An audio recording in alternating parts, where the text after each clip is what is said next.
Shri Gurubhyo Namaha Hari Om. Om Akhandananda Sambodha Vandanat Yasya Jayate Govindam Tamaham Vande Chidananda Tanum Gurum.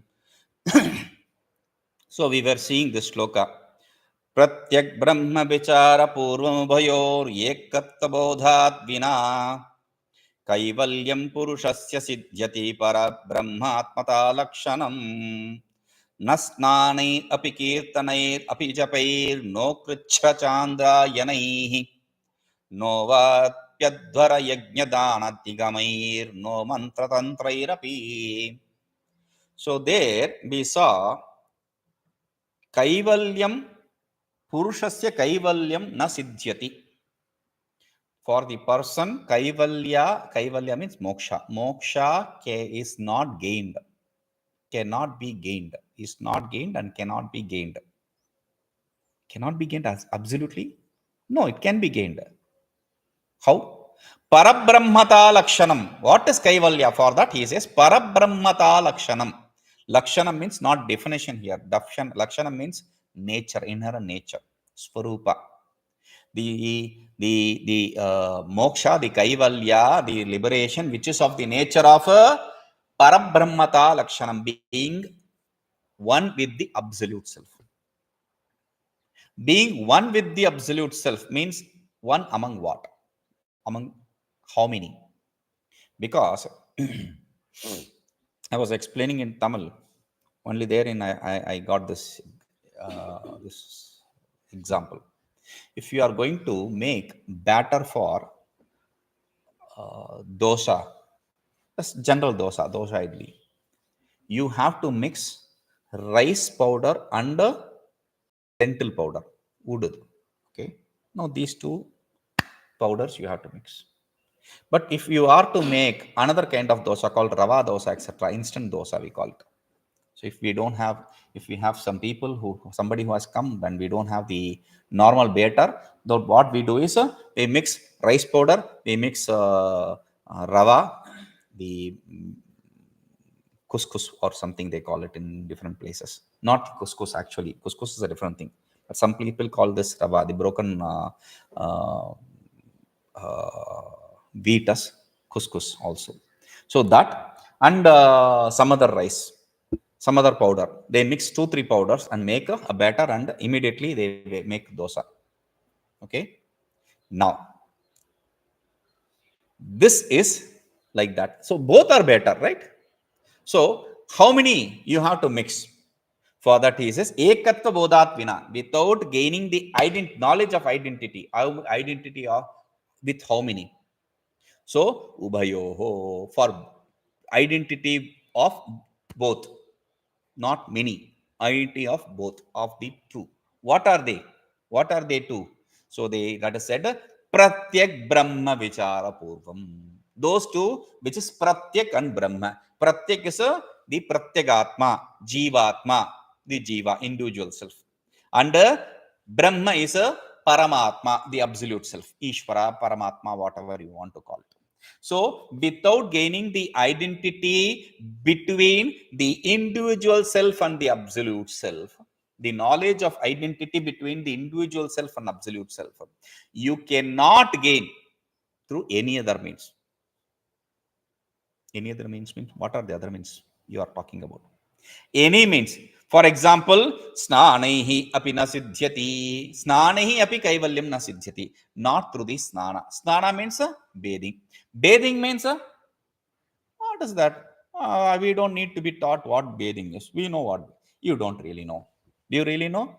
See, the Shastra, that is why in every place, whether any Dharma Shastra you take, whether it is a general Dharma Shastra or Yati Dharma Shastra, even regarding the cleaning of your teeth or brushing your teeth and taking bath, etc., there are different topics dealt with.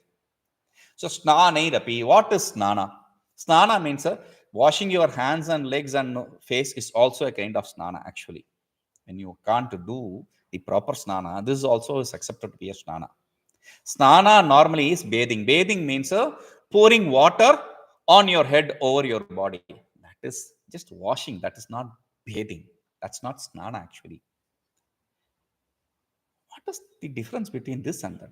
See, when I am very hot, I just wash my hands and legs to make myself, or throw my water on my body to make myself a little, lower the temperature. I do that. So we do that. Like, so it is not bathing actually. That's not snana. That is just throwing water on your body. There is a difference between this and that. What is that? See, using mantras and all that, if you are going to take bath, then it becomes snana. There are different kinds of snana again. Like, okay, if I am going to take water and do the mantra, and then I am going to throw the water on my whole body, through my head. Through my head, some people don't even wash their hand every day. So, if you wash your hair through your head, if you are going to do, that is one snana. If you are going to apply oil throughout your body, the whole body from head to toe, and take bath, that is called as tailabhyagnya snana. That is another special type of snana. If you are going to apply mud through all over your body and you are going to take bath, that is also another kind of snana. So there are these kind of snanas. Now, other than using water, so much of water, if you don't have water, washing hands and legs and feet and your face is also a type of snana. And I have seen snana of a different variety, which even the Shastras have not said in Rishikesh and all. Which is people go to the bathroom and they have to take bath. And in winter, during this period especially, it's very tough. Okay, January now it is what 6 or something. Okay, it's very tough to take bath. Not everyone has that titiksha to brave it up. So what they do is they go with a full bucket of water. They go inside the washroom and then they throw water here and there all throughout the room, and just sprinkle some water on their face and wipe it and come with all the lakshanas of saying, I have taken bath. That is also a kind of bath which people do. That is not we are talking about. Even if without water, we can take bath. If you have a little bit of water, only a bowl full of water, you can just take take a drop of it and chant mantra and take bath. Now, when that is also not available, you can take a basma, sacred ash, and take snana. Apply it all over your body. That is also basma snana. That is also a type of snana. Now, if you are not in a position of doing that also, you don't have basma, you are outside somewhere, you don't have the wherewithal for taking bath and all that. So what can you do is, what you can do is this cow, the cow's hoof, under the hoof, take some earth from under the hoof and apply. That is a snana also. Sprinkle it. That's a snana also. So, in this way, there are so many different types of snana. Whichever snana you do individually or collectively, or you go to different kinds of these perennial rivers, these never-ending rivers like Ganga, Yamuna, etc., and take bath individually, or take all the water and collect it in one pot and take bath, or chant the mantra and invoke all the deities in that pot or in that vessel and take bath. Whichever way, they can, at the best, as we explained earlier, they can remove your sins, because it is said, if you are going to take bath in this Ganga, etc., you to get rid of your sins. Only that. It will give you punya, get rid of papa. But again, we have said this story also. If you are going to come out of the ghat and you are going to do some papa, then you are going to be afflicted by all the other punyas, papas also. Whatever washed out, they will also come back. There are stories like that also. So whichever, we are not worried about it. It can only give you punya and get rid of papa, nothing more. It cannot give you liberation. So na snānairapi, na kīrtanaihi. Kirtana means singing, not through singing. Kirtana also, you can also accept nartana, dancing, not through singing and dancing. Because people think through dancing or singing, I want to gain the you can't do it. Oh, how can I not do it? There is this Purandaradasa or this Meera, they have gained the devoted, the desire, the absolute through singing. No, they didn't gain the absolute through singing. They sang whatever they have gained. That is why you can see the devotion springing up in that song. It's seen everywhere. It's very evident in that song. Complete surrender to that Ishvara. So na kirtane, they are all, we call it in Shastra, we call it a Gandharva Vidya. Not through any Gandharva Vidya, you cannot gain the absolute. So kirtanaihi, not through singing. Singing of devotional songs, either through any traditional musical system, or without musical system, any devotional song, or there can be the kirtana can also be interpreted for the sadhaka as the sahasranama, etc. Those are also songs. Sahasranama, the 1,000 names of, so any god. So that is also Vishnu Sahasranama, Lita Sahasranama, etc. Vishnu Sahasranama, there are any god, you have 1,000 names for them. So those, not that. Not even through that you can gain the absolute. Or kirtana can also be, see, there is an important thing regarding the kirtana. Why you are so against this song and dance? See, in Kathopanishad, when Nachiketa was offered by Yama, the guru, everything, the brave heart Nachiketa, a small boy, he says, Tavaiva vaha tamanritya gite, keep your song and dance. Nirtya gite, nirtya gita, nirtya gite. Nirtya means dance, gita means song. When it is in dual case, nirtya gite. Keep your song and dance with you. I don't want it. That kind of dispassion he had. So, kirtanaihi api. Kirtana also, in the parlance of the Maharashtra, in Maharashtra, when you say kirtana, it is not really kirtana they mean. It's not singing. It's singing with storytelling. That's what they say as kirtana. They call it kirtan, actually. So that, or katha kalakshepa. The katha means, in South India they use say katha kalakshepa even without understanding what they mean. Katha kalakshepa is not doing some storytelling, not doing some storytelling. That's not what it means. Katha means story. Yes. Kalakshepa means wasting your time. Kshepa means wasting. Kala means time. Wasting your time in story is what is katha kalakshepa means. But people think that it is a very auspicious, beautiful word to say when you go to listen to Bhagavata, etc. I'm going to listen to katha kalakshepa. That's not katha kalakshepa. That is waste of time you are saying. You are yourself admitting it as a waste of time, even without knowing that it is. Okay, anyway, so all these kind of things, they are all good for gaining punya, but not for giving you moksha. Na kīrtanaihi kaivalyaṃ sidhyati. Okay, then japaihi. They doing japa. Can we gain? No. What is japa? So a mantra gained from a guru, chanted at a particular time for a particular number, that is called as japa. When the same thing, particular time, particular number is associated with puja, then that becomes puruṣasya. That has more power. Particular time, particular number for a particular period of time, with the puja, it becomes puruṣasya. Okay, now that also cannot give you moksha. Then he says, kṛcchracāndrāyaṇai na sidhyati. We have already included. Kṛcchracāndrāyaṇai. Kṛcchra means a penance. Kṛcchra means a forbearing act. Kṛcchra means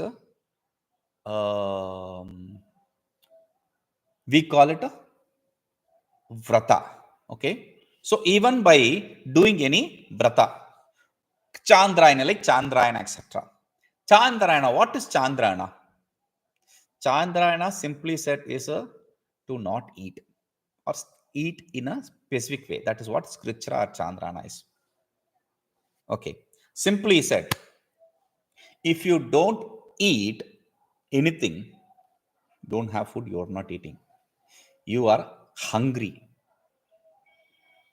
If you don't eat, even if there is food, when there is food, that is called as fasting.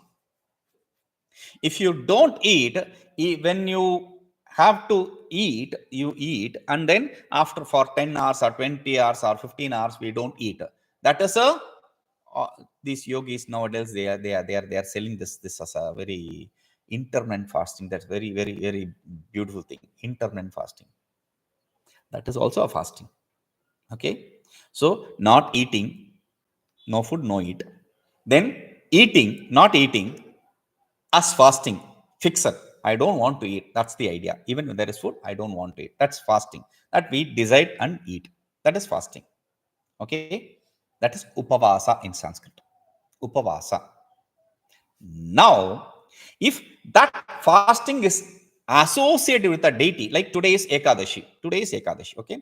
Now, on the Ekadashi day, I am going to fast for Vishnu. Then this fasting, this upavasa becomes vrata. Ekadashi vrata. You understand?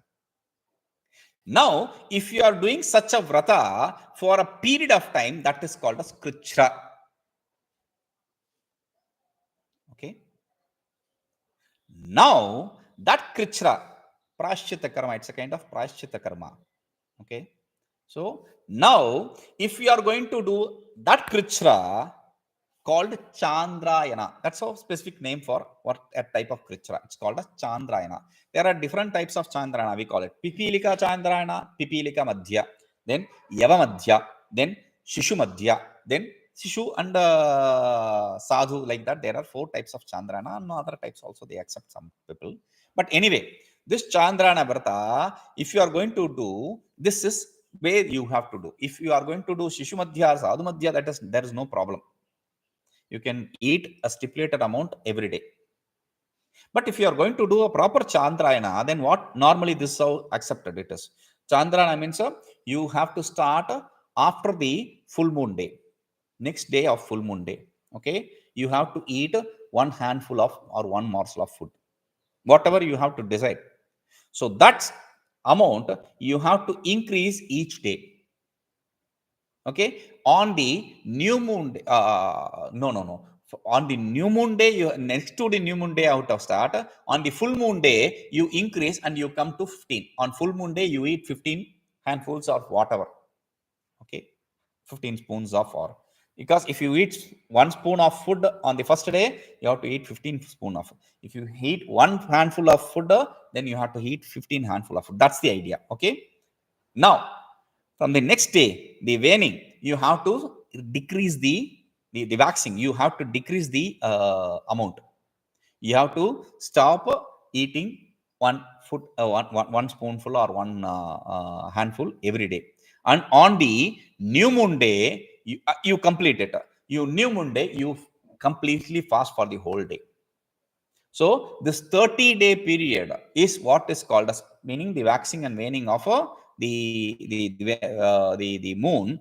Based on that, you eat the amount of food, increase and decrease the amount of food. That is what is called as Chandrayana. And there are other vratas like this, other kṛcchrā vratas like this, like a payo vrata, taking milk. Every day only taking a glass of milk or glass of curd or glass of any milk product, or mix it. 2 days this, 2 days that, and 2 days something of milk product or something like that. You can decide. You can also take a phalavrata. You can eat only fruit. So all these are all different kinds of vrata. They are all kṛcchrās. Okay. Now that no sidhyati, kaivalyaṃ no sidhyati. The kaivalya, the moksha cannot be gained even through that. These are all kṛcchrā is a repentance karma kind of. Okay. So you cannot gain any of this through these kind of acts also. Then he is saying vāpyadhvarayajñadānanigamairno no sidhyati. You have to again add. Na adhvaradānayajñadānahi. You have to accept it. You can accept it as 3 words or 2 words, 4 words. Whichever it is, naihi. It's in plural. So Adhvarayajña, if you accept it as one word, Adhvarayajñadānanigamairno. Adhvarayajña, if you accept Adhvara and Yajna as one word, Adhvaryuna krita yajñah Adhvarayajña. Adhvaryuna krita, yajna performed by a Adhvaryu. Yajna means a fire oblation. Fire oblation performed by Adhvaryu. Adhvaryu means the person who throws the fire oblation material into the fire saying swaha. That is called as Adhvaryu. Because each kind of Brahmin has a typical job. There is this Rutvika, there is this Adhvaryu, there is this Subramanya, there is this Brahma, etc. There are 4 kinds of each one for each one of the Vedas. Okay, kind of. Brahma has knowledge of everything, though he is specialist in the Atharvaveda, but he has knowledge of all the karmas and all the Vedas also. That's whom Brahma is. Okay. Now, this Adhvaryu or the other Ritvik, etc., whatever they perfect is called as Adhvarayajña. Okay, it can be interpreted as one word, or it can be interpreted as Adhvara Yajna, 2 words. Adhvara means yaga and Yajna means yajna. Normally, many people in India, they don't even understand the difference between yaga and yajna. They think yaga, yajna, homa are all synonyms. They are all paryayavachis synonyms. No, they are not paryayavachis. Yaga means, the definition for yaga is devata uddeshena dravyatyaga. Yaga. With the deity in your mind, giving up the association, attachment to some object is called as yaga. Giving up the ownership for that object is called as yaga. Like simply the yaga, simple ways of yaga we see is in villages and all. In South India, North India, everywhere it is common. In South India, especially, you can see they have this hen or cock or whatever, or hen, cock, or your goat or cow. They say, this is not for me, this is for the temple festival I have. So they will treat it with great devotion. They will feed it properly and all that, and they will not let anyone to harm it. Very careful they will be. This is another thing. Simple thing is they will grow beard and hair and all, long hair and long beard and all. You ask what happened. So I want to tonsure it in Tirupati. I have a prayer for Tirupati. There is a temple called Tirupati Balaji in a hilltop. So they go for that temple and tonsure their head, give their hair as donation. That's a prayer they have. So even that is called as a yaga. Simply anything which is inside with the association with the fire oblation is yaga. But even these kind of things are also can be called as yaga, because you are giving up your ownership and you are giving it to the deity. Dravyatyaga. You are giving the devata uddeshena. You are giving up the ownership for the deity. Suryaya idannamama. This is for Surya, not mine. You are giving your ownership to the deity. Now, that ownership, whatever you have given up, that, like in the fire oblation, the object material like the ghee, clarified butter, or rice, etc., beaten rice, etc., you use those rice or wheat or water, barley or whatever. So those you segregate it and keep it specially for the purpose of fire oblation. That is yaga, the first portion. And homa or yajna is homa or yajna are synonymous actually. So homa or yajna is devata uddeshena, same devata uddeshena, with respect to the devata, with the reference to the devata.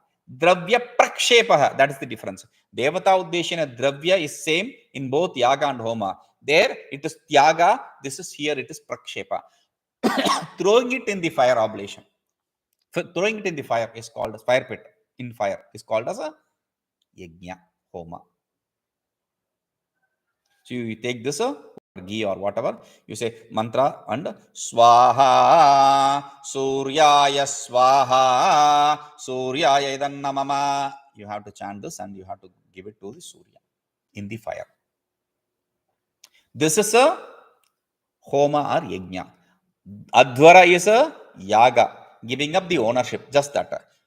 Yajna is a throwing whatever you have given up the ownership of into the fire pit with reference to that deity. This is yajna. Okay. Now, adhvara yajna, dana. Dana means donation, gift. Now, this can be also interpreted in two ways. One is the dana, the donation, the gift you give outside. Meaning, on the road, you see somebody, some beggar, you give him some money, you give him some food. That is also donation. That is also dana. Again, the same kind of activity with inside the Vedi, inside the place, Vedi is the place where you do the fire oblation. Inside the area of fire oblation, if you do, with reference to that yaga, that fire oblation which you are doing, then it is a dana, because that is what is meant here, not the general type of dana, not the general type of donation. The special type, both are included, both are good, but this here mentioned is the special type of dana also. Meaning, with reference to some homa, they also say you have to donate this many cows or this much of gold to this many people, this many Brahmins. They had the specified number of Brahmins, you give specified number of cows or gold or something. So those are prescribed there in the karma kanda itself, the practice where it is prescribed. Those karmas are said. Now dana, even through that dana, nigamaihi. Nigama means nigama, agama, or Veda. They are all synonymous. Generally, with respect to the Vedic karma, nigama, agama, Veda, they are all synonyms. But if you are not taking it in that sense, outside agama means nigama is Veda. Agama means it is a text written by someone. It's a smriti text. Like basically, it can be from, normally the agama text they say is from those respective deities. We'll come to that later. But nigamaihi here is Vedas. Even through the Vedas. Vedas, why are you referring to Vedas? Because you are performing the karmas of Tyaga or of Homa or of Dana through Vedas only, right? Why you are specifying Vedas here? Nigamaihi, because mantraireva smartavyam, that's a rule. You have to remind yourself of the next karma, next act through only mantras. Apasprashya, you have to touch water. Apaha means water. Upasprashya means to touch. You have to say that and you have to touch the water. Apasprashya. Like that, you have to say, I have to give this dana. Idan namama. I'm keeping it aside, means I'm using it for, going to use it for the fire oblation, right? No, you have to say, Surya, Yadan namama. You have to say that. So, all those Vedas, all those mantras associated with that particular deity, that is prescribed in the Vedas for that particular karma is said here. Nigamaihi. So, not through any of this, you can, mokshaha kaivalyaṃ na sidhyati. Like that you have to understand. Okay? Kaivalyaṃ na sidhyati. Even through all this, you cannot gain the kaivalya. Then he goes to say, mantratantraihi. Just said, nigamaihi. Nigami means Vedic mantras. Japaihi. Japa means mantra. Then why are you saying mantratantraihi? See, there are different kinds of mantras. Tantras also. Simply say, what is mantra and what is tantra? In Kerala, the priest who does the puja in the temple, he is called as tantri. A person who knows mantra is called as tantri. Okay. Now, in a kingdom, on the king's palace, a person who is expert in tantras, the techniques, is called as mantri, the minister. Minister is mantri. Expert in tantra techniques is mantri.